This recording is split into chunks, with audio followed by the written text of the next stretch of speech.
Hey everybody, this is Dale Schweeman with the Schwee View. I've been away for a little while. I am now ready to get back into some regular programming. I am going to be starting very soon with a couple of nights a week in which we go regular and live at 10 o'clock. I know one night is going to be a Wednesday night. We have not worked out the details for the second night of the week. But tonight's topic is going to be talking about immigration again with the caravan. Got on this one because of a Facebook post. I want to share with you what the post said and how this turned into an interesting conversation, to say the least. Okay? One of my friends posted something on Facebook.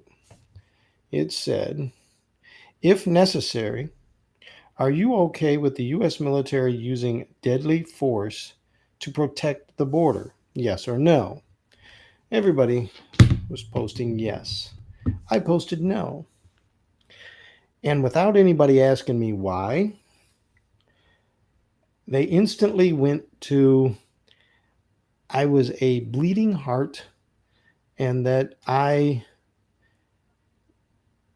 deserved to have all the immigrants put up in my house and living in my neighborhood. Nobody asked me anything other than how did was I okay with using the military? No, I'm not.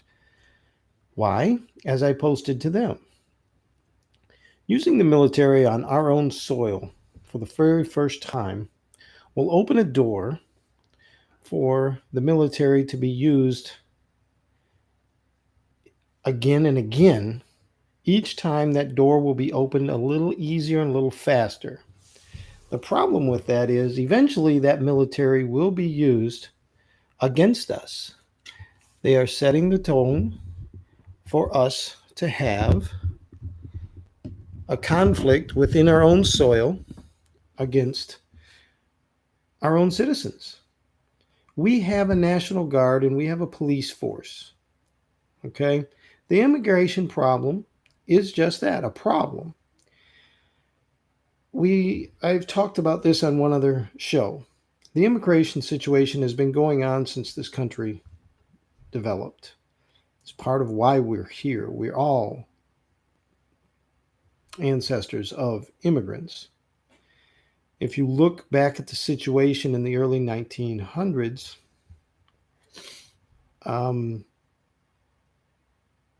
President Roosevelt, Theodore Roosevelt, that was his major issue and his fighting points.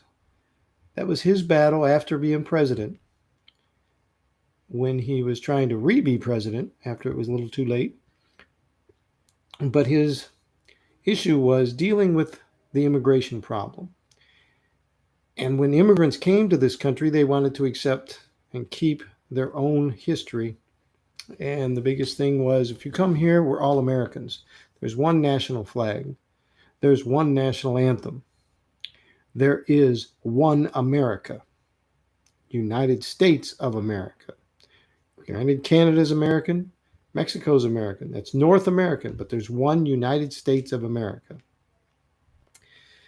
So, and if you, I'm sorry, I'm old enough to remember the stuff from the 1970s. We had issues with the Mexican immigration then. Listen to some nice Cheech and Chong. Very good. They brought up the points.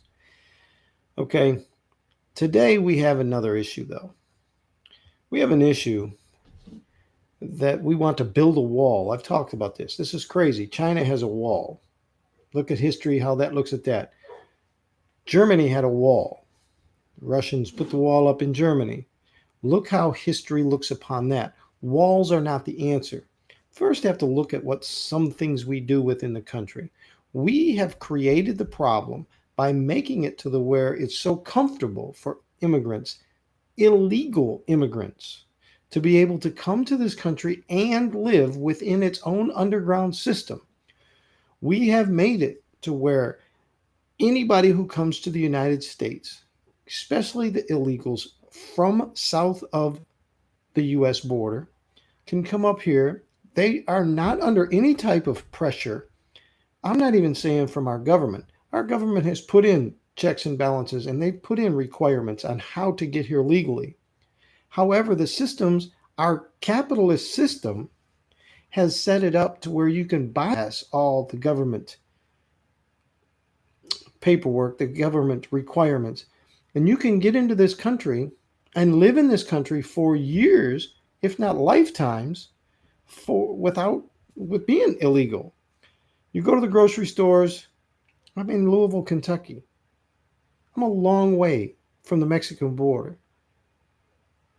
But I go into a grocery store here and you go to the cash register on self-check cash, you press a button and it converts everything into Spanish. We make it easy for illegal immigrants to come here and live under the radar. You call any place on your phone for service.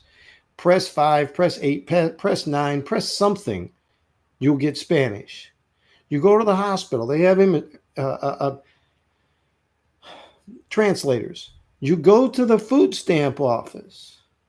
You'll get a translator. Look, we make it too easy for the immigrants to be here illegally. We cannot continue to put the blame on somebody else. We as a people in this country, we as a business in this country, we are putting all the blame and the responsibility on the government and expecting them to fix everything. The reality is, we as people and businesses have made it simple. And the funny part is, we do this under the auspice of civil rights. The 68 Civil Rights Amendments, the 68 Civil Rights legislation. So we have to treat everybody fair or we're going to get sued. The civil rights are getting used to protect the rights of illegal immigrants far more than what they were intended to. The civil rights were to help make things equal in the United States for African Americans, blacks, however you want to call it. They were coming out of a time of segregation in which segregation became illegal, and we had to put civil rights in to create a better and more equal playing field. Now we've bypassed right over everything that was intended to do in the civil rights to help create equality between whites and blacks. We bypassed the blacks altogether, and now all we focus on is all the other countries' immigrants. We're like, oh, well, the blacks, you were born here, so you're good. That's not necessarily true. We don't want to hurt the feelings of the Asians, the Hispanics, the Middle Easterns. We don't want to hurt anybody's feelings because we have to be equal. But yet we still don't care about the segregation we still do against the blacks, the African Americans, however you want to call them. But you see, they were born here. The people coming across the border, we have this caravan supposedly coming. And here's the funny part on this caravan. Please listen to this. Nobody heard anything about that caravan until Mr. Donald Trump brought it up one day. He said, and I hear there's a caravan coming up to our country. Nobody had heard anything about it until he brought it up. Nobody had seen anything. Nobody knew anything about this caravan until Donald Trump brought it up. And let's look at the people in that caravan. When we watch the news, when we watch all the places, all the channels that tell you what's going on with this caravan, please, people, open your eyes. Look at the news. The people in this caravan, they got nice, fresh, clean clothes. Their hair, their bodies are fresh. You don't see sweat. You don't see dirt all over them. They've been walking for how long? Weeks, months, a year. They've been walking.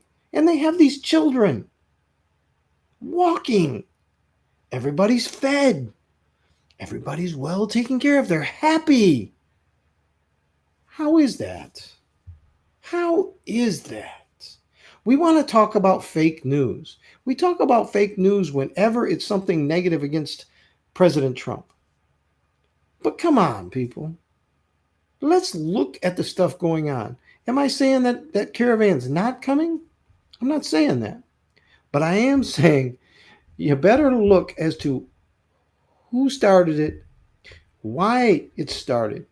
Is this not the perfect propaganda to get us to go and panic and say, yes, we must build that wall now before those thousands of people that have been tramping up here like some Roman Empire coming to take over our country? They're going to destroy us. Let's build a wall. Let's do what this president says. We got to build the wall. He hasn't been able to get the funds to build the wall for any other way. This caravan's coming. They've got murderers, rapists, all kinds of criminals. They're coming. They're coming. I'm just asking you to think about this. There's other ways.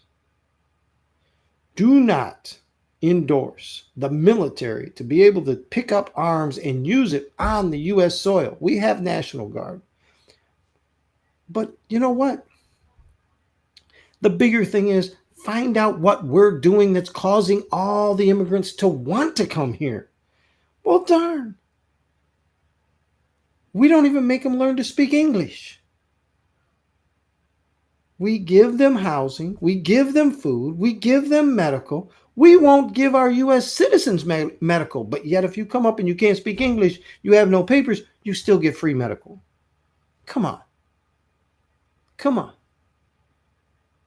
Hey, look, this is the Shui View. I'm going to be starting up a new regular programming. I'm going to start advertising on regular programming. I've got a phone number. We can have call-ins. I'm going to be having some guests coming on that we can debate this with.